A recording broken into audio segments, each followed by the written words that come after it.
Olá, pessoas! Olá, todo mundo! Estamos todos e todas e todes aqui reunidos no nosso canal Cultura Crítica e Psicanálise para começar mais uma leitura. Sexta-feira passada não teve, porque tinha o feriado e eu tava trabalhando pra caramba no vídeo do Andrei lá, da História em Quadrinho, então aí eu descansei, entre aspas, que foi pra fazer outro trampo, na verdade.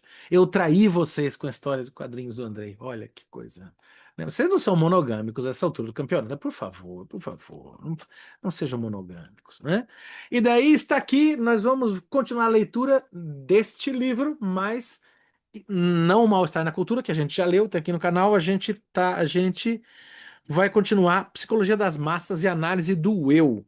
E aqui a gente está no PDF na página 114 e no no livro impresso a gente tá na página 141. Olha, para quem é da numerologia aí, ó, para os místicos de plantão, num é 114, no outro é um anagrama de 114, que é 141, né? De repente, vê que número do bicho que é, não joguem no bicho, é proibido. Mas se jogarem, apostem no 114, 141, tá? E daqui, o nosso querido tio Freud vai continuar lendo, pensando a questão da psicologia das massas a partir do pensamento do Gustave, né? Gustave Le Bon, né? Eu sei que é Le Bon o sobrenome. Eu tô chutando que o nome é Gustave, parece que era. Certeza não tenho. Se eu tiver errado, por favor, me corrija.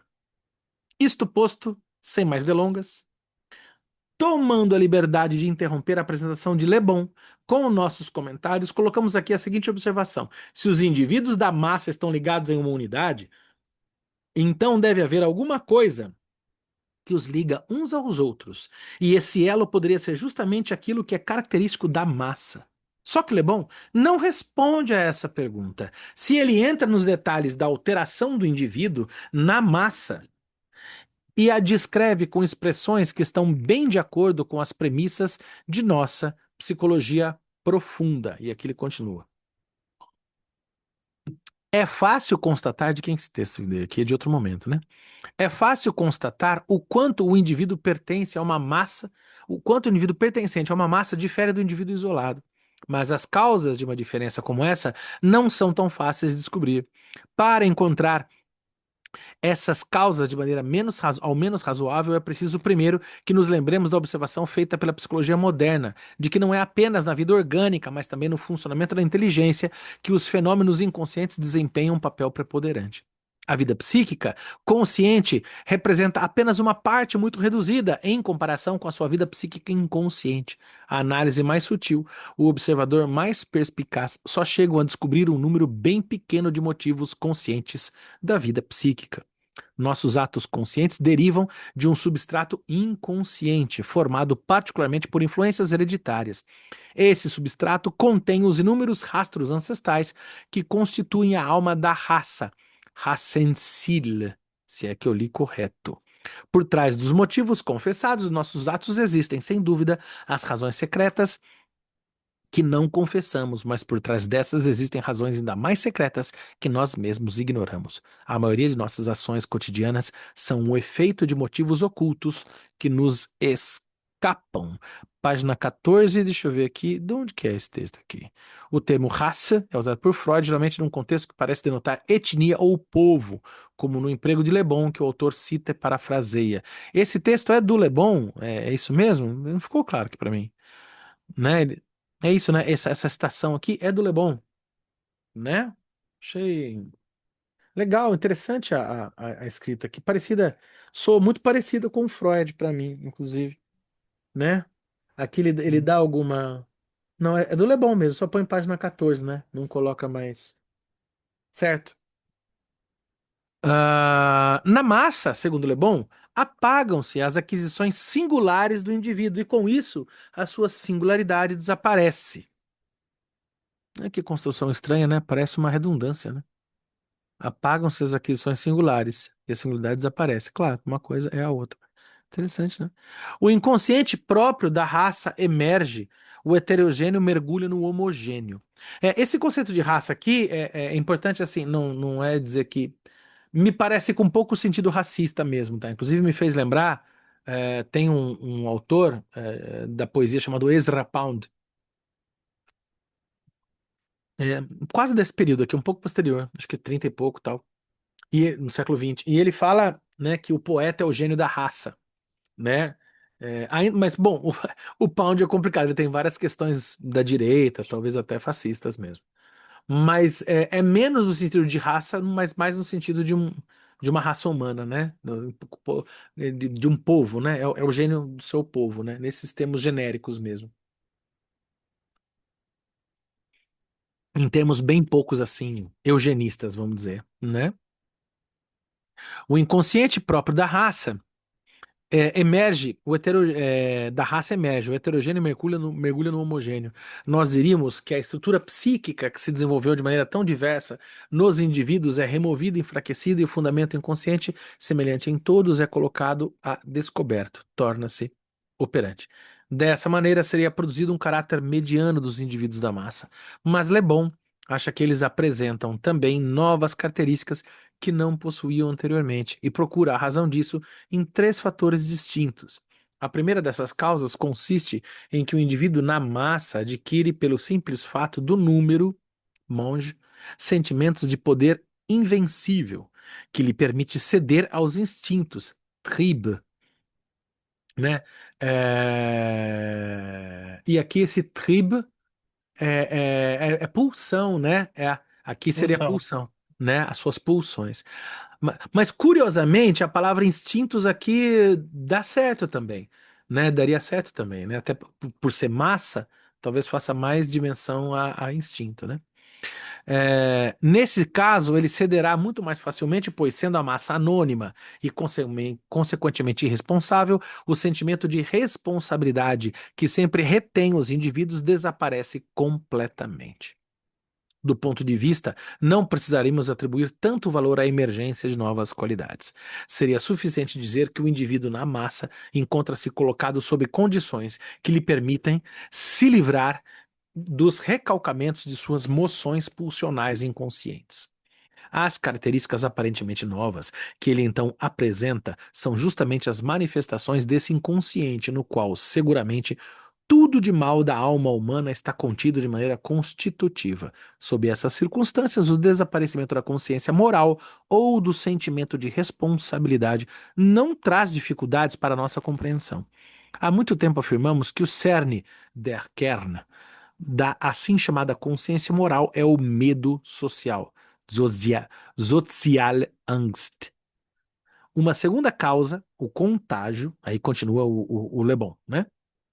Uma segunda causa, o contágio, intervém igualmente para provocar nas massas a manifestação de características especiais e, ao mesmo tempo, a sua orientação.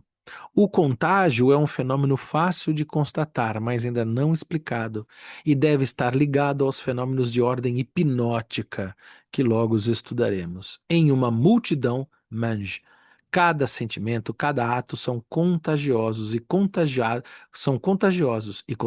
a ponto de o indivíduo sacrificar muito facilmente seu interesse pessoal ao interesse coletivo. Eis a capacidade contrária à sua natureza e da qual o homem só é capaz enquanto faz parte de uma massa. Para. Eu lembrei, eu tinha esquecido, mas eu lembrei de uma ideia que pode ser legal. Momento tese de presente para você. Você quer uma boa ideia para uma tese? Você pega, escreve uma carta para aquele neurocientista brasileiro. Como é que chama aquele neurocientista brasileiro palmeirense que está sempre desconstruído a inteligência artificial? Miguel Nicoleles. Você manda uma carta para o Miguel Nicoleles escrito assim: Olá, Miguel Nicoleles. Ótimo cientista cujo único defeito é ser palmeirense. Eu sou corintiano, lamento. Caro Nicoleles, isso que você chama de BrainNet, a psicanálise já descreveu no Psicologia das Massas e Análise do Eu. Quando o Le Bon está falando aqui dessa dimensão hipnótica, é aquilo que o Miguel Nicoleles, estudando neurologia, chama de BrainNet, que é a capacidade, e ele dá muito exemplo, quando ele manja muito de futebol. Eu sou. Eu nem assisto o jogo, eu falei corintiano de bobeira.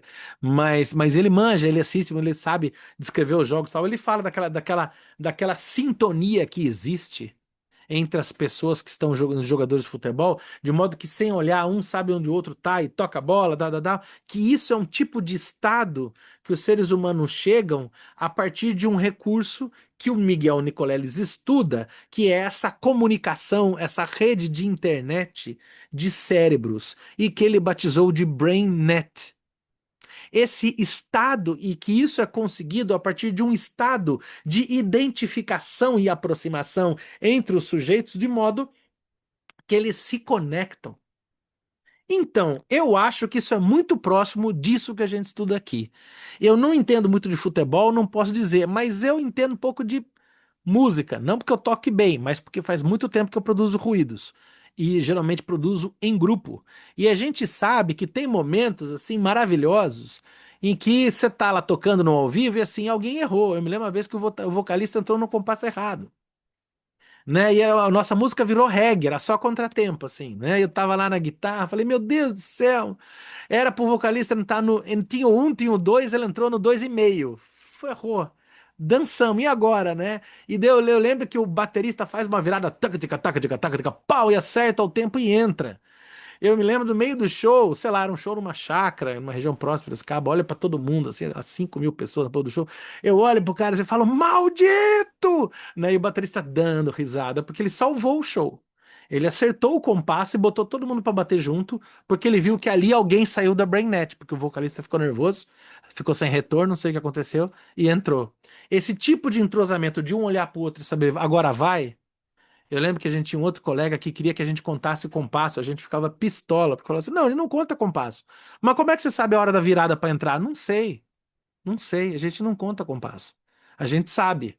Por quê? Porque a música chamou, a gente foi. Esse tipo de bruxaria que tá onde? Tá nas manifestações religiosas, tá no candomblé, tá na Umbanda, tá nos sufis árabes, tá nos evangélicos que não queriam estar tão próximos assim dos ritos do candomblé, mas estão, né? E até por que não dizer, é uma dimensão dionisíaca. No dionisismo, que é o ditirambo, esse tipo de poesia, esse tipo de literatura que se faz por meio do êxtase. É a dimensão estática dionisíaca. Isso está lá no Nietzsche, no nascimento. Por que que a obra do Nietzsche chama O Nascimento da Tragédia o espírito da música? Porque é o efeito do coro na tragédia, da música, que gera o espírito dionisíaco. E daí as pessoas funcionam por meio do êxtase. Recomendo também que se leia As Bacantes, do Eurípides. E tem um momento que as mulheres entram em êxtase, porque Dioniso chega primordialmente para as mulheres, né? Homens, sinto muito, o ritual dionisíaco é das mulheres. E as mulheres em êxtase fazem coisas maravilhosas, inclusive horríveis, como degolar a cabeça dos curiosos que resolve olhar. Isso tá lá nas bacantes. Dá um pular, vocês vão ver que doideira que é o ritual dionisíaco. Vamos ver a fala do Edival. Eu sabia, eu quando falo assim, eu sei que eu provoco o Edival. Aí o Edival vem, olha lá. Tem um filme muito bom sobre esse lance da música, Whiplash, Em Busca da Perfeição. Olha, Edival, cadê? Tá aqui o papel? Não tá. Eu tinha anotado aqui nas minhas coisas, falei, preciso ver o filme do baterista. É esse filme, eu nunca vi, mas eu já ouvi falar. É o Whiplash, né? É muito legal, Fábio. Você já viu? É muito legal. Nossa, o garoto sofre muito. Imagino. Ele entra, acho que num conservatório, né? E aí o professor, para lapidar ele, nossa senhora, o garoto fica com as mãos todas sangrando. Imagino. Mas eu acho que ele tira ali leite de pedra daquele menino. O menino vira um baterista Ah, sensacional, né? preciso ver. No final ele se apresenta, mas é muito Porque sofrido a história todo do mundo menino. numa banda tem o direito de errar o compasso, menos o baterista, né? E o professor dele é super exigente, um O super baterista. professorzão. Todo mundo acha que o professor é mal pra caramba. É, preciso ver, Porque, imagina. Eu vi uma cena só, falei, nossa, o filme deve ser pesado. Acho que eu não vi por covardia até hoje. uhum. Hum, Eu estava vendo aqui uma coisinha também, Fábio, hum, rapidamente. hum. O que ele falou um pouquinho ali em cima sobre o recalque, né? Que mais um pouquinho ele fala aqui Mais onde que é? ações aqui nesse parágrafo. Então, suficiente dizer indivíduo, a massa colocando que permite se livrar dos recalcamentos de suas funções pulsionais inconscientes. Muito Uhum, interessante o que a massa faz, né? E talvez o líder da massa, né? Porque uhum, eu fico imaginando a criança dos 3 aos 6 anos, ali no, passando pelo complexo de Édipo e na fase fálica, né? A dificuldade que ela tem nesse complexo para depois aceitar o pai, não como rival, aquilo se transformar na cultura, né? De uma forma geral, a entrada na cultura. E chega essa massa com esse líder e bagunça tudo de uma forma tão, né? Como é que pode? A uhum. gente, né?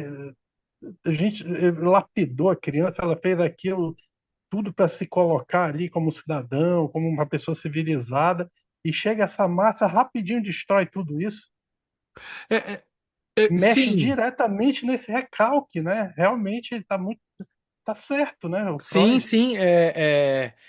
A questão Será que que. toda formação, eu queria saber também eu tenho essa dúvida, Benjamin.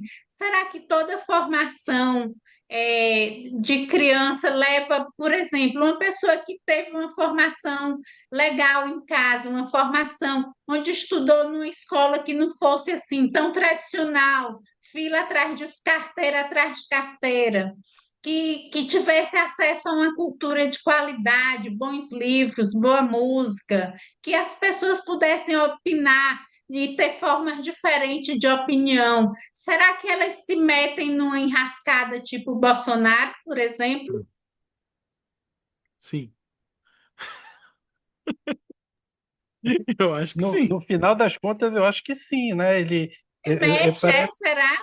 parece que vai ali naquela fase onde em um dia a criança ficou ali meio, não, eu vou fazer isso, eu vou enfrentar meu pai. Aí, não, não vai, senão você vai ser castrado, senão eu vou arrancar seu pênis. O falo está comigo. Aí ele abaixa a cabeça e tudo bem. Aí entra na escola, começa a entrar na fase de latência, depois a puberdade, e vai carregando isso com ele, né? Aí chega ali na frente essa massa e esse líder e dá uma bagunçada tão grande, buscando coisa tão profunda, né? Que é no recalque. Mas eu não sei, Benja, assim, por exemplo, que assim, eu acho, do modo que eu tô lendo aqui, que esse funcionamento da massa. Primeiro que nem sempre tem um líder tão claro. Você pode ter esses fenômenos de massa que não passam por uma liderança. Num jogo de futebol, você tem esse fenômeno, né, que com ali nas torcidas, e ainda que óbvio que tem lideranças, mas não é tanto pela liderança, né, é mais em nome de um time, que é um ideal também, porque afinal os jogadores trocam, né? Então assim, você não tem uma liderança específica, né? Você tem massas mais acéfalas. E assim, por exemplo, você tem esse fenômeno acontecendo, que são fenômenos identificatórios, que possibilitam, né, essa questão, dessa articulação em massa tal, e que não necessariamente são perversos ou que recusam a castração de modo. É, a- Nesse caso, Fábio, são questões positivas, né? Ali a é, gente até se aproximando da sublimação, vamos dizer assim, mas aqui ele fala aqui um pouquinho embaixo, ó, uhum, sob essas circunstâncias, o desaparecimento da consciência moral ou do sentimento de responsabilidade não traz dificuldade para a nossa compreensão, entendeu? aham, Eu acho sei. que ele está falando aqui em casos onde realmente bagunça a história e a pessoa, a consciência moral e o sentimento de responsabilidade vão para a cucuia, né? Não, sim, mas sob essa Agora, circunstância, claro que o desaparecimento da consciência moral ou do sentimento de responsabilidade não traz dificuldades. Não traz dificuldades, sim, não traz dificuldades para nossa compreensão. A gente consegue compreender por que que essas questões, agora, não necessariamente porque saia um sentido moral, é que necessariamente eu, é que talvez esteja muito claro para nós, por esse exemplo recente do bolsonarismo, essa Sim, articulação das massas para o desenvolvimento do fascismo. Sim, sim, mas eu chamaria atenção que isso não é exclusivo do fascismo. sim. E que muitos Eu acho que movimentos que a gente isso, acha isso, positivos isso, funcionam dessa maneira. eu acho que isso daí fica claro, assim, por exemplo, eu fico às vezes abismado, eu fico impressionado como amigos que eu tenho desde a infância conseguem apoiar, de uma hora para outra estão apoiando isso tudo, Uhum, né? Apoiando essa tamanha essa perversidade toda na pandemia, no meio uhum, ambiente, na forma de lidar com as regras, né? Com tudo e essa coisa de morte, né? Chegar e matar, matar, matar, matar, essa guerra, essa inimizade que, sei lá, claro, eu posso carregar isso, estar projetando de alguma forma, mas eu sei lá, isso daí me deixa um pouco desiludido, sabe? De é. ver isso, cara. Me parece que o fascismo é é a forma mais organizada do capitalismo, né? Que, aliás, o fascismo é um produto do pensamento capitalista colonial, né? O fascismo, ele é o modo mais bem articulado e resolvido para o mal, obviamente, né, de fazer isso. Agora, existem mecanismos assim positivos, daí que a gente pode pensar meio nessa lógica da BrainNet, né, do Nicoleles, né? Por exemplo, um jogo de futebol, isso é positivado. Numa torcida de futebol, quando não vai para violência, isso é positivado. É interessante que as pessoas vão e se diluam naquela massa. Num show de Sim, rock, você vai lá ver um show do Pink Floyd, né, que é um show hegemonicamente estático, com muita iluminação, né? Tive até uma experiência, por exemplo, dentro da religião. Eu me lembro quando fui lá Uma vez eu tive a possibilidade de ir numa missa de domingo do Mosteiro São Bento do Rio de Janeiro, né? Que você tem aquela missa com canto gregoriano, órgão de tubo, incenso. Aquele ritual da missa é um ritual estático. E é um ritual, assim, católico. Ali você não tem o padre, mas não é o grande líder, né, e tal. E as pessoas estão ali naquele ritual de êxtase, né, ou sei lá, no ritual da ayahuasca. É um ritual de êxtase também, que você tem cantos, né, as pessoas cantando e tomam lá a substância, né? Não necessariamente esse é um fenômeno mal, né? Me parece. Agora, sim, uma vez cooptado para funções destrutivas, ele funciona muito bem para destruição, né? E no caso sim, da sim, Gisele aí, que ela falou das pessoas bem educadas, bem instruídas, olha, Gisele, eu particularmente acho assim que é óbvio que a gente espera que as pessoas bem instruídas o problema é que daí, aí eu solto essa posição como até eu tô me devendo a tempo fazer um vídeo bom sobre alguma coisa sobre escola no canal, porque eu dei aula durante 25 anos, tenho uma boa experiência como professor, assim. As escolas são muito ruins. Não só no Brasil, mas eu vou falar do Brasil, que pelo menos é o que eu conheço. As escolas são muito ruins. E o que é educação para o brasileiro? Educação para o brasileiro é um local de colocar a criança na escola para cuidar das crianças, para elas terem uma formação muito, muito conservadora. Isso eu tô falando de ótimas escolas, tá? Eu vou dar nomes aqui. Eu tô falando de Anglo, Coque, Objetivo, que mais? Etapa. Todas as franquias que a gente tem aqui no estado de São Paulo e no Brasil, por exemplo, que tomam como excelência, são educações extremamente conservadoras, extremamente reacionárias, extremamente assim, tecnicistas, né? Conteudistas, ensinar história, ensinar conteúdo de história. O vestibular só estraga.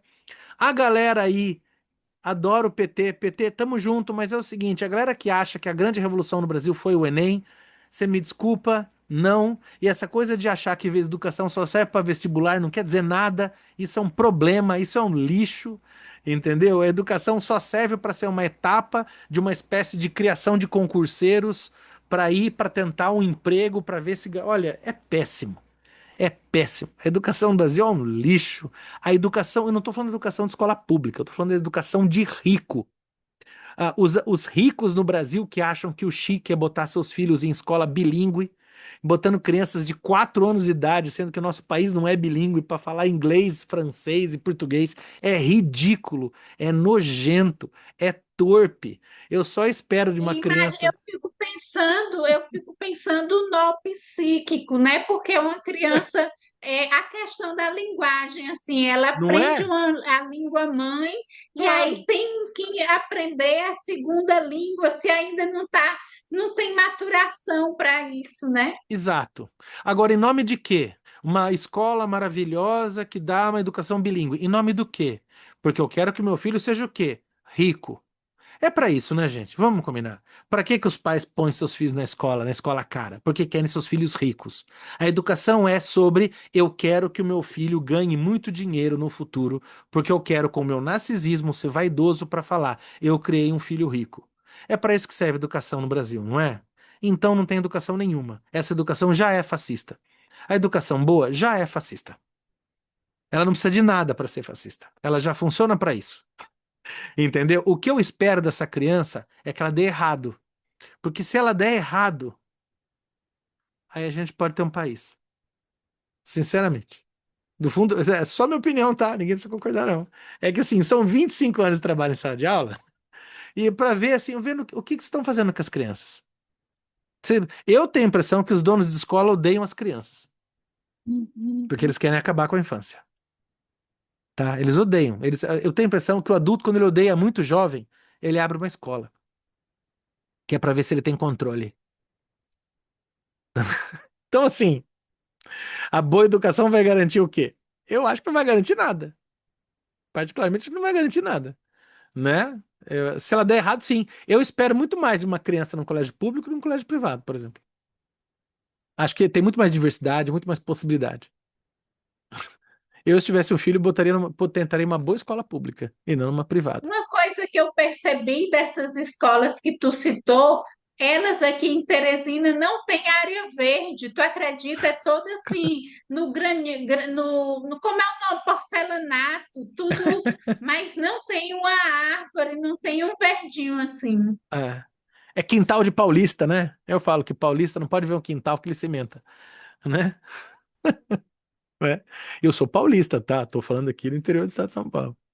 A Vivi colocou aqui na minha cidade as escolas particulares são todas religiosas. É isso, e não é opor a religião, mas é assim, a serviço de que estão esse sentimento religioso, né? A religião a sério é algo de um foro íntimo, de uma busca por um sagrado, né? É um outro lugar de coisas, né? E então assim, Muitas né? vezes Não acho que garante. a religião rivaliza com o processo educacional que passa, Total. porque ela é dogmática, né? É. Então, tem coisas que a gente tem que aprender, por exemplo, o darwinismo, né? Uhum, Tem que aprender como é o efeito climático, né? E tal. E aí ele vem com outras explicações, para claro. o gelúdio, para a criação, É, né? é, Então, é que nem o Freud falou lá atrás, às vezes a criança fica presa nisso, aí mais na frente ela é tá mesmo. atrofiada, né? É mesmo. Bem lembrado. Boragem, bora lá um pouquinho. Tá. Sobre essa uma proposição, iremos mais tarde fundamentar uma importante suposição. Uma terceira causa, na verdade, a mais importante, determina nos indivíduos reunidos em massa características especiais que são completamente opostas às do indivíduo isolado. Estou falando aqui da sugestionabilidade, da qual o contágio mencionado acima é, afinal, apenas um efeito. Para compreender esse fenômeno, é preciso ter presente certas descobertas da fisiologia. Sabemos que hoje o indivíduo pode ser colocado em um estado tal que, tendo perdido sua personalidade consciente, ele obedece a todas as sugestões do operador, que o fez perdê-la, e comete os atos mais contrários ao seu caráter e aos seus hábitos. Ora, observações mais atentas parecem provar que o indivíduo imerso durante um tempo no seio de uma massa ativa irá encontrar-se em breve em consequências dos eflúvios que partem dela, ou de qualquer outra causa desconhecida, em um estado particular que muito se aproxima da fascinação que acomete o hipnotizado, sob a influência do hipnotizador. A personalidade consciente desaparece completamente. A vontade e o discernimento são abolidos. Sentimentos e pensamentos são agora orientados na direção determinada pelo hipnotizador. né? Aqui fica bem marcado aquilo que nos sugere uma leitura da lógica do fascismo, né? Para quem curtir também, aquele psicanalista, o Wilhelm Reich, né? Da função do orgasmo, entre outros livros, né? Da psicanálise reichiana. O Reich, ele tem vários livros que tratam desse tipo de dimensão. O Reich depois vai dialogar com a antropologia, né? Bem interessante. E o Reich, o prefácio a função do orgasmo dialoga muito com essa lógica aqui. Ele fala justamente da questão do indivíduo que se submete à vontade de um mestre que se dilui na massa, permitindo uma não resolução interessante da sua energia libidinal, criando em si coraças reichianas, né? O encoraçamento do self, né? Que é a ideia do Reich. Vale muito a pena. Tanto o prefácio do Função do Orgasmo, como também tem um livro que, se não me engano, do Reich, se chama Escuta Zé Povinho, tá? Vale muito a pena. Eu acho que é esse o título, se eu não estou enganado. Quem deve manjar esses Paranauê é o Edival, que na antropologia dialoga com esses Paranauê, se eu não estou enganado. Pô, o Edival me conta. Vamos lá. É dele mesmo, É escuta dele? Zé Povinho, é dele, é dele. Acertei. Ah lá, é isso aí. É muito legal. E tem um diálogo muito interessante, né? O Reich foi considerado pelo próprio Freud seu grande aluno durante um tempo, mas o Freud tinha essa mania de brigar com seus grandes alunos, né? É verdade? Brigou com o Jung, né? O Ferenczi ele não brigou porque não, quem brigava era o Ferenczi que brigava com o Freud, né? Mas o Ferenczi morreu também, né? E daí o Reich seria um grande continuador e depois ele inaugura um outro tipo de psicanálise que, se eu não estiver falando besteira, podemos chamar de somaterapia, né? A galera da soma, tal, bem interessante. Tal é aproximadamente o estado do indivíduo que faz parte de uma massa psicológica. Ele não é mais consciente de seus atos. Nele, assim como no hipnotizado, ao mesmo tempo que certas capacidades são suspensas, outras podem ser levadas a um estado de extrema exaltação. A influência de uma sugestão será lançada com uma impetuosidade irresistível em direção à execução de determinadas ações. E essa impetuosidade nas massas é ainda mais irresistível do que no hipnotizado, porque a sugestão, sendo a mesma para todos os indivíduos, cresce ao se tornar recíproca. As principais características do indivíduo inserido na massa são, portanto, desaparecimento da personalidade consciente, predominância da personalidade inconsciente, orientação dos pensamentos e sentimentos na mesma direção através de sugestão e contágio, tendência a transformar imediatamente em atos as ideias sugeridas. O indivíduo não é mais ele mesmo, mas um autômato que não pode mais ser guiado pela própria vontade. Legal essa coisa do Aqui, autômato, né? aqui tem também uma característica do fascismo, né? O fascismo ele é muito mais da ação do Uhum. que do pensamento, né? Uhum. Então eles não são muito dados a pensar, a chamar, por exemplo, grandes pesquisadores, estudiosos, né? Aquelas pessoas que conhecem a fundo o tempo, não, eles são muito mais do ato. Não, vamos fazer É, assim, pronto, ataca, quebra, mata e acabou. essa Não coisa tem dos muito. autômatos, né? Que são os robôs, Uhum. né? Vocês se lembram que virou meme, ficou famoso? Aquele vídeo que circulava daquela galera bolsonarista que andava imitando eu sou robô do Bolsonaro, lembra? É isso. Eu acho que o terror da nossa época, as pessoas pensam assim, nossa, os robôs vão substituir os homens. É ainda muito mais terrível.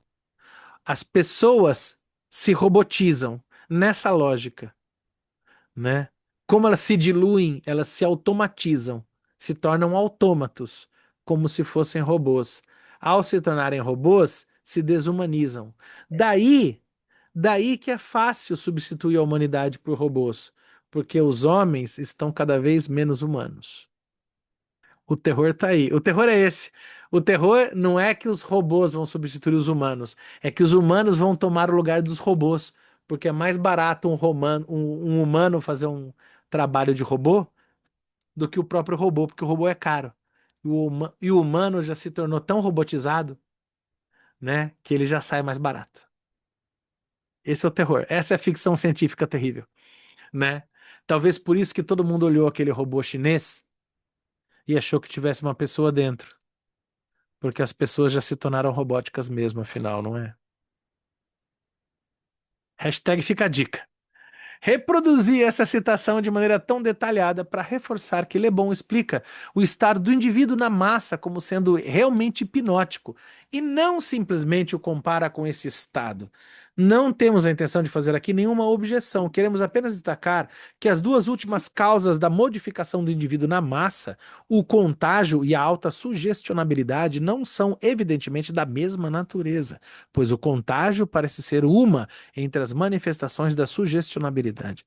Mesmo os efeitos de ambos os fatores não nos parecem estar claramente diferenciados no texto de Le Bon. Talvez possamos interpretar melhor a sua declaração se relacionarmos o contágio com o efeito que cada um dos membros da massa exerce sobre os outros, enquanto os fenômenos de sugestão na massa, equiparados aos fenômenos da influência hipnótica, remetem a outra fonte. Mas que fonte? Não podemos deixar de perceber como uma forma sensível, como uma sensível. Não, nossa, li errado aqui. Não podemos deixar de perceber como uma sensível lacuna o fato de uma das peças mais importantes dessa comparação, a saber, a pessoa que na massa substitui o hipnotizador, não ser mencionada na apresentação de Le Bon. Ainda assim, ele distingue, a partir dessa influência fascinante deixada no escuro, o efeito contagioso que os indivíduos exercem uns sobre os outros, através do qual a sugestão original é reforçada. Acrescento mais um ponto de vista importante para a avaliação do indivíduo da massa.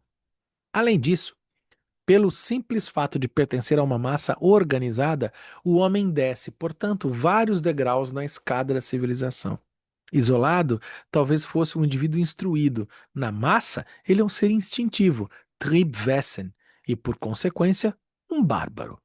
Ele possui a espontaneidade, a violência, a selvageria e também o entusiasmo e o heroísmo de seres primitivos.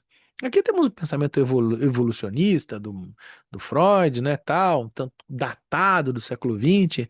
Perdoemos o colega Freud, né, no sentido evolucionista dele, porque afinal ele é um homem do século XX, né? Vamos ver aqui. O Edival. Olha aí a explicação do 8 de janeiro. Adoro vocês, cara. Vocês têm um time maravilhoso. É, mas é, né? Totalmente, né? Totalmente assim, é. Agora, é interessante isso que o Freud coloca, né? Olha só, mas e aí quem lidera esse processo, né? Como é que funciona isso daqui, né? Ele se detém ainda particularmente no rebaixamento do rendimento intelectual que o indivíduo experimenta por sua dissolução na massa. O sujeito emburrece, né? 8 de janeiro. Aquela história do fascismo não é muito dado né, a buscar a coisa, se aprofundar no assunto, É, né? sem dúvida, né? Essa coisa de que e daí, bom, é aquilo que o Safato ele traz, né, do circuito dos afetos, né? E a gente como civilização falhou demais, achando que a razão ia dar conta de tudo. A gente precisa pensar nos afetos. Por isso que não adianta aquela coisa de como conservar, como conversar com o fascista, né? Dá para conversar? Olha, eu até vou discordar da Márcia Tiburi. Dá para conversar. A questão é que essa conversa não vem pelo racional, mas sim, talvez de um modo da gente manter um posicionamento, né? E lidar com a dimensão afetiva disso. Entender que é sobre afeto, é sobre afeto. E que assim, não é dando argumentos racionais que a gente chega em algum lugar. Não adianta.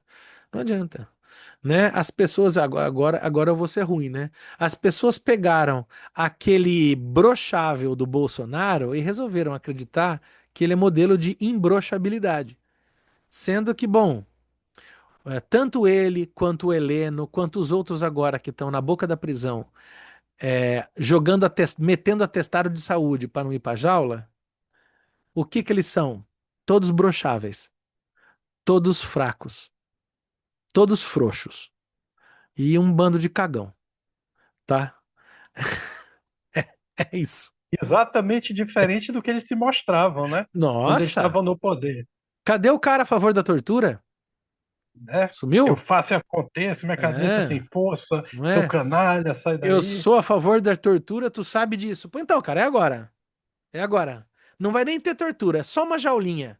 A sua jaulinha tá melhor do que grande parte das pessoas desse país. Tem televisão, ar-condicionado, é uma jaulinha deliciosa. Dava pra ler muito livro, jogar videogame e ser feliz nessa celinha aí. Você tinha que arrumar as mãos pro céu depois de tudo que você fez. Mas você não aguenta. Por quê? Você é um cagão. É por isso. O termo técnico que se dá a esse tipo de gente é narcisista. Não, não, não. Ele é um cagão mesmo. É sobre isso, né? E é esse cara que faz essa manipulação. E ele é bom para fazer isso, porque justamente como as pessoas vão se colocar num estado de diminuir a sua inteligência para entrar em contato com, para ter conexão de massa, é importante que esse líder soe desinteligente, né? Porque ele mobiliza isso, né? É importante que ele funcione assim. Ele se detém ainda particularmente no rebaixamento do rendimento intelectual que o indivíduo experimenta por sua dissolução na massa. Deixemos agora o indivíduo e voltemos para a descrição da alma da massa, tal como Le Bon a esboça. Não há nela nenhum traço cuja procedência e acomodação trariam dificuldades ao psicanalista. O próprio Le Bon nos mostra o caminho, indicando a correspondência que existe entre a vida anímica dos selvagens, der Primitiven, e as crianças. O Freud tem esse pensamento, né, de ver de um modo evolucionista um processo histórico das civilizações como os povos ancestrais sendo relativamente infantis diante dos povos civilizados. O ponto a favor do Freud é que quando a gente vê isso, fala, nossa, como o Freud está sendo racista, colonialista, mas o barato da psicanálise é que ele vai mostrar que esse ser civilizado, no geral, se coloca em módulo massa. E ao se colocar em módulo massa, ele se mostra tão regredido quanto aqueles que ele diria incivilizado. Logo, o homem civilizado plenamente não existe. Então, assim, no final das contas, o que existe é a criança. E aqui quem trabalha com psicanálise, quem atende o paciente sabe que a gente escuta a criança no adulto, que é uma coisa assim, é impressionante. Chega lá o paciente lá para ser atendido, às vezes um senhor e tal, e ele traz questões de uma infância que é de jogar a gente para longe na cadeira. Você fala, uau, ele está trazendo questões aqui de quando ele tinha 5 anos de idade. Isso é um senhor de, sei lá, 75 anos. E ele tá aos entornos com seus fantasmas infantis. Ele tá sofrendo diante da perda do pai e da mãe, da sua infância, no desamparo mais infantil, né? Então, no final das contas, os povos primitivos não eram primitivos. Os civilizados não são tão civilizados. E os adultos, né, não deixam de ser crianças. Então, moral da história, a evolu... se você estudar psicanálise direitinho, você vai ver que esses pressupostos evolucionistas, eles vão para as cucuia rapidamente, né? Esse fazendo uma defesa do Freud, sei que não precisa, porque o Freud se defende sozinho, né? A massa é impulsiva, mutável e excitável. Ela é guiada quase que exclusivamente pelo inconsciente. Nossa, vamos ver aqui essa nota 19 aqui, na interpretação dos sonhos, aos quais devemos justamente nosso melhor conhecimento sobre a vida anímica e inconsciente, seguimos a regra básica de não considerar a dúvida e a incerteza no relato do sonho e de tratar cada elemento do sonho manifesto como com a mesma segurança. Derivamos a dúvida e a incerteza do efeito da censura, a qual está submetido o trabalho do sonho, e supomos que os pensamentos primários do sonho não conheçam a dúvida e incerteza como operação crítica. Enquanto conteúdos, eles podem naturalmente aparecer como tudo mais, como resíduos diurnos que conduzem ao sonho. Né? Então, a interpretação dos sonhos. E aqui, Fábio, Oi, também é que é interessante. Onde é que tu leste agora? aquilo que eu li, eu fui É, aqui Para interpretação dos sonhos aqui, ó, que é a nota de rodapé. Não, não, Perdão. lá no Lá? texto mesmo. Tá. Tava aqui, né? É isso? Opa. Ah, não, é no 20, né? Desejado. Tem esse presente de vida. Ué, não é onde é que eu tava? Que as crianças, blá blá blá. Aham. Os diversos A impulsos. massa, A massa obedece podem representações. Não, para aqui, 39 vezes crianças. A massa é sempre mutável. Ela é guiada quase que exclusivamente pelo isso, inconsciente. Parei é aqui, depois isso fica pra mesmo. nota. Aí mostra um pouquinho dessa questão da fragilização do recalque, né? Da censura, no sentido de que ela vira uma criança, um bárbaro, né? O ódio, é, é, ela dá vazão ali, parece que não tem, ela perde um pouquinho ali o freio, né? A Né? partir É, desse movimento de massa, né? É muito interessante o que que ativa, né, nas pessoas isso, né? sem dúvida, sem dúvida. Guiada quase exclusivamente pelo inconsciente. E vai continuar sendo assim, né? Nos compõe, né? Afinal, a gente nunca vai se curar do nosso inconsciente, né? O inconsciente não é uma doença, né? Os diversos impulsos que a massa podem, dependendo das excitações, ser tanto generosos quanto cruéis, heróicos ou pusilânimes. Pusilânime é covarde, tá? Mas terão sempre tão serão mas serão sempre tão imperiosos que o interesse de autoconservação apagar-se-á diante deles. Nada nela é premeditado. Mesmo que ela cobice as coisas com paixão, nunca é por muito tempo, pois ela é incapaz de ter uma vontade perseverante. Ela não tolera nenhum adiantamento entre o seu desejo, Begehren, e a fruição do que foi desejado. Ela tem o sentimento de onipotência. Para o indivíduo na massa, para o indivíduo na massa, desaparece o conceito de impossível. A massa é extraordinariamente influenciável e crédula. É acrítica. O improvável não existe para ela. Ela pensa por imagens que se evocam umas às outras associativamente, tal como elas se apresentam ao indivíduo durante os estados de livre fantasiar, freien Fantasierens, e que não são mediadas por nenhuma instância racional no que diz respeito à conformidade com a realidade. Os sentimentos da massa são sempre muito simples e muito exagerados. A massa não conhece, portanto, nem a dúvida, nem a incerteza, que é o inconsciente, né? O inconsciente não tem não, né? Então, assim, você não quer que o seu pai morra. No seu sonho aparece seu pai morrendo. Por quê? Porque não tem não. Morre. Ah, mas eu não quero. Tá bom, você sentiu uma repulsa, medo, desespero, alguma coisa, mas esse aqui é o que eu tinha lido, né, aqui antes de tudo, né? Porque antes eu falo do inconsciente, pelo Lebon é usado no sentido descritivo, né? Certo.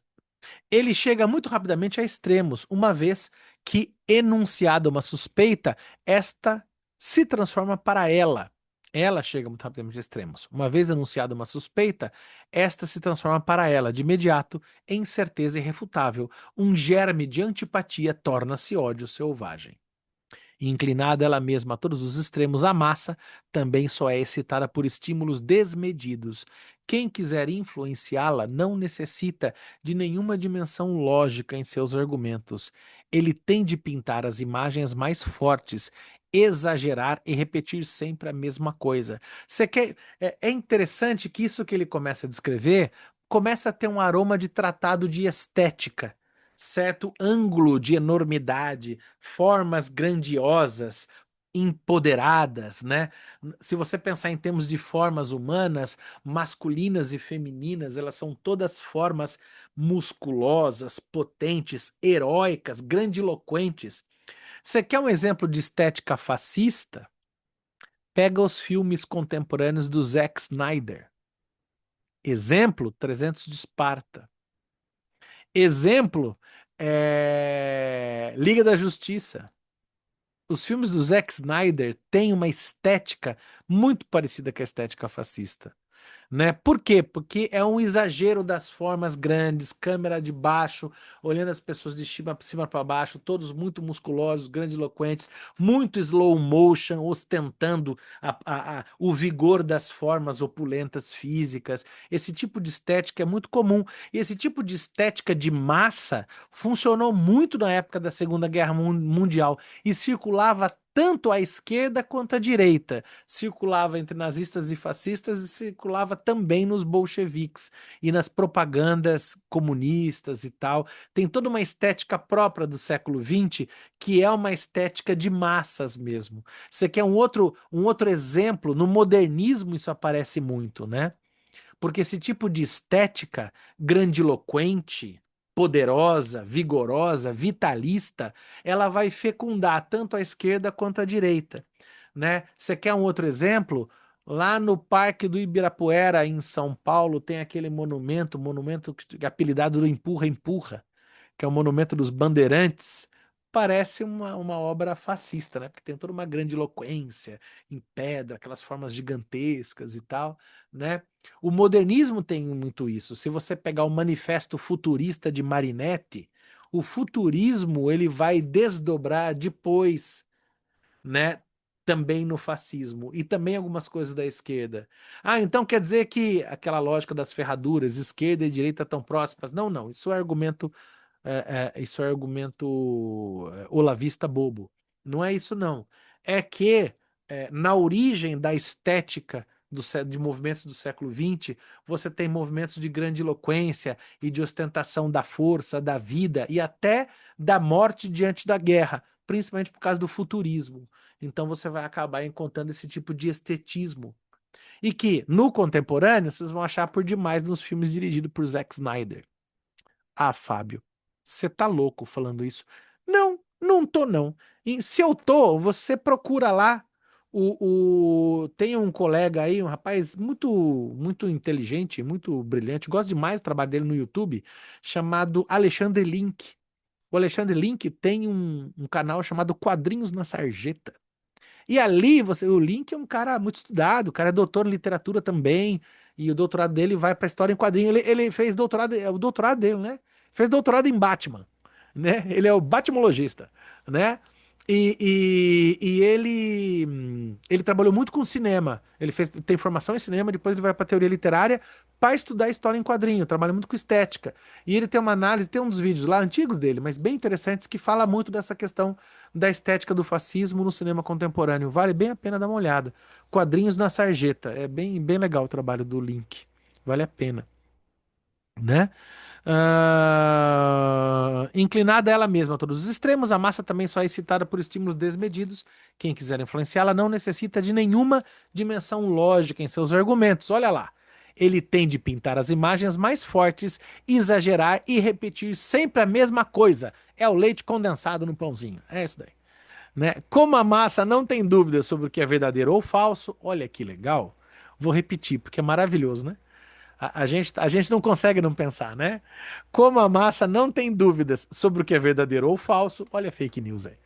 E ao mesmo tempo tem consciência de sua grande força, ela é tanto intolerante quanto crente na autoridade, né? É aquilo, o mito fala a verdade e a Globo lixo. Eu amo o General Heleno e eu odeio o Xandão. É isso aí. Não, tipo assim, eu não, é aquele negócio, o que a justiça me mandar fazer, eu não mais obedecerei. É, Não tem? E ao mesmo tempo a minha caneta tem força, eles vão ver que a autoridade está comigo. nas quatro linhas da Constituição.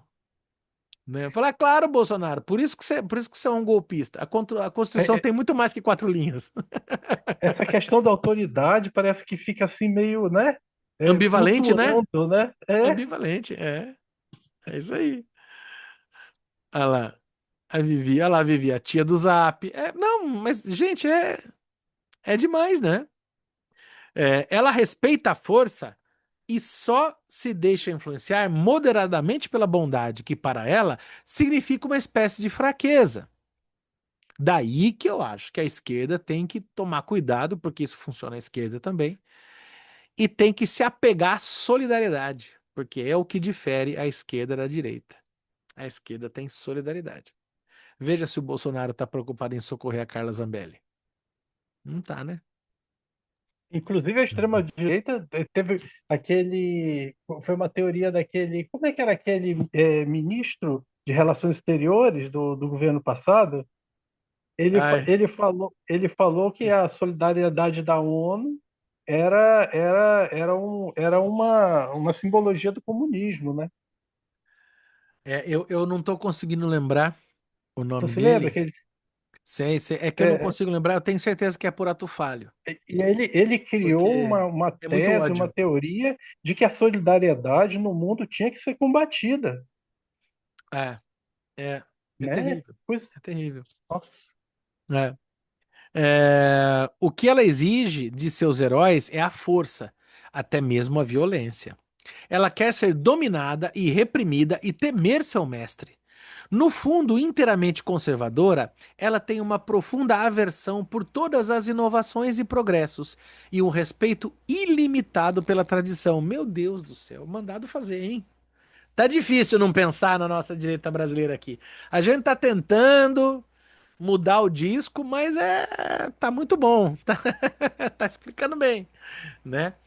Essa coisa de gostar da força, mas se apresentar ao líder como fraco, respeitando uma espécie de doçura que se mescla com agressividade e potência, tem um texto do Ferenczi chamado Sobre a Doma de um Cavalo Selvagem, uma coisa assim, a Doma de um Cavalo Selvagem.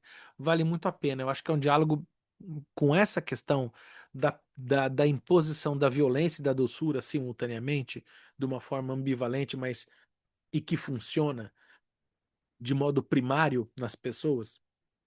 Um texto do Ferenczi sobre a Doma do Cavalo Selvagem. É muito interessante, vale bem a pena. Ei, Fábio, Oi!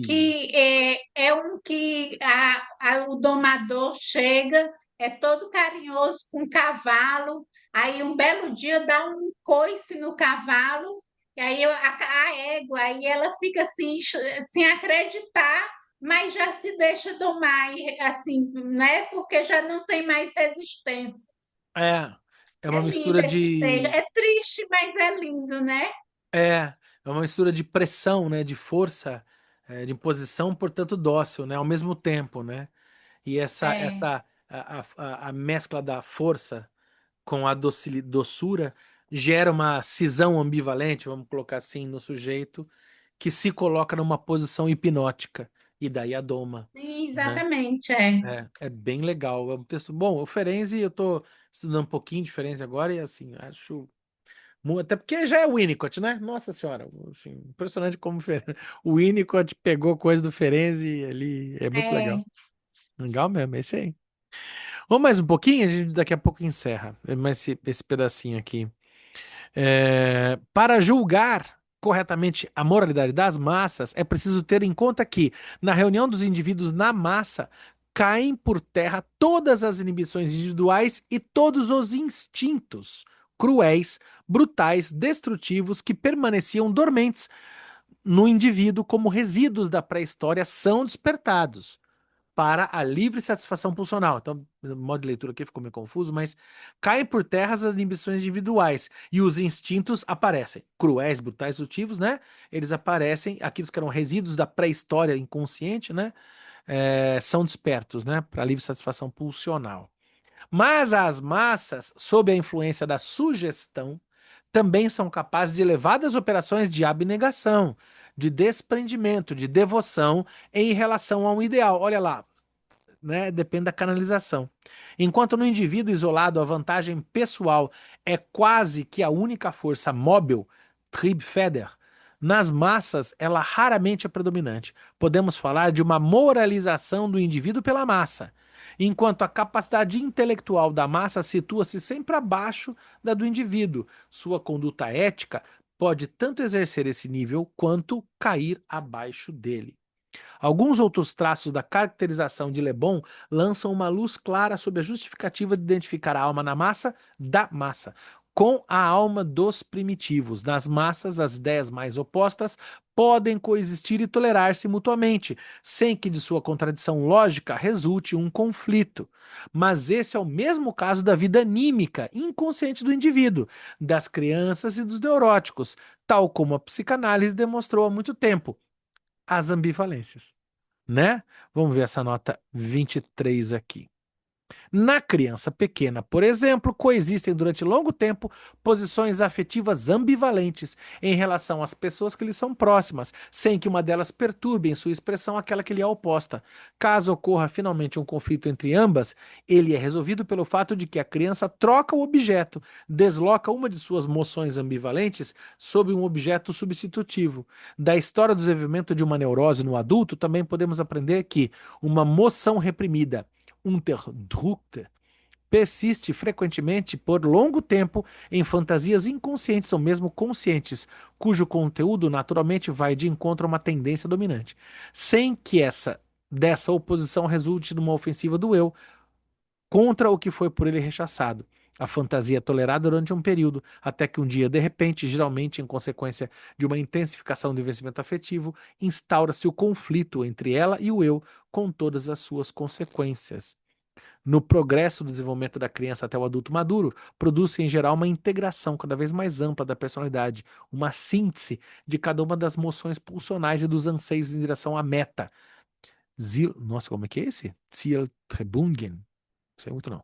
Isolados, que dela nasceram de maneira independente uma da outra. O processo análogo no processo da vida sexual nos é conhecido há muito tempo como o agrupamento de todas as pulsões sexuais numa organização genital definitiva. 3 ensaios sobre a teoria sexual. 1905. Que a unificação do eu, aliás, possa experimentar as mesmas perturbações que as da libido, o mostram múltiplos exemplos bastante conhecidos, tais como o dos pesquisadores da ciência natural, Naturforscher, que mantiveram a sua crença na Bíblia e outros, acrescentando em 23 as diversas possibilidades de uma dissociação posterior do eu, constitui um capítulo especial da psicopatologia. As notas aqui desse texto em especial são interessantíssimas, né? Vale até assim, estou achando interessante como alguns textos ficam mais notinhas, detalhes de tradução, mas aqui essas notas fazem essa ligação muito forte, né, com a prática psicanalítica, né, e o desenvolvimento do sujeito paralelo com esse desenvolvimento da massa, né, e como pensar isso até em termos de clínica, né? Bem E até como interessante. levando para a questão infantil, né, do desenvolvimento psicossexual, né? Uhum. Bem massa mesmo, bem massa. Gente, ficamos por aqui, né? Deixa eu ver no livro, deixa eu ver. Alguém tá acompanhando para saber a página que a gente tá? Ou Oh, não? deixa eu fazer uma pergunta. Vocês só têm Todas. esse, Fábio, tu só tem esse grupo de estudo, é? Eu só queria fazer mais, mas essa coisa da semana ter só 7 dias e o dia ter só 24 horas tá complicando para mim. Ah, Por enquanto só. Tô com algumas ideias aí de fazer algumas coisas assim, sabe? aham, Mas vamos ver para ano que vem, né? certo, tá É, bom. né? Deixa eu ver Gisele, aqui. tem um grupo também que a gente está participando com a IACI, né? Putz, isso, Se for, eu que se tô for super aposentado, interessante, né? mas fala aí, oi. A gente está estudando, nós lemos o seminário 1 e estamos na metade do seminário 2. E a gente vai continuar, nosso objetivo é ler todos os seminários. Mas esse é na terça-feira, né? Aí É. terça-feira eu não consigo. Ah, Isso. E na Terça-feira não dá. terça-feira também a gente tem um grupo do Ferenzi, que é também o grupo Referência. que é com a Simone. Simone, e a gente, depois do grupo da IACI, a gente está no livro 3. Entramos agora no livro 3 do volume 3 do Ferenzi. Como queria é ir o pro horário Ferenzi também, desse do viu? Ferenc? Eu queria ir. É muito Qual é o interessante, horário, muito legal. Benjamin? Olha, o da IACI é de 5 às 6, que aqui é 5, aí é 7, né? Então vai de 7 às 8 aí, e o da Simone Nuremberg começa às 8 e termina às 9h30 da noite no horário de vocês. Que aqui em Manaus a gente tem um fuso horário de 1 hora de diferença, né? Então é de Ô, 8 às Benjamin, nove tu e pode meia. mandar o link dela para mim, por favor, que eu vou tentar entrar. Posso, posso. Eu vou botar aqui no nosso grupo, tá, Fábio? Claro, claro, por Eu quero favor. diferente do E outro eu de vou lá. mandar o PDF das obras do Ferenzi para vocês, os quatro, num Ah, PDF valeu. só. Valeu. Olha só, Joia. só comentar, a gente já continua, mas só para deixar claro aqui, ó, a Gisele trouxe pra gente a informação, brigadíssimo, Gisele. Então ficamos no PDF, página 119, no livro físico, página 150.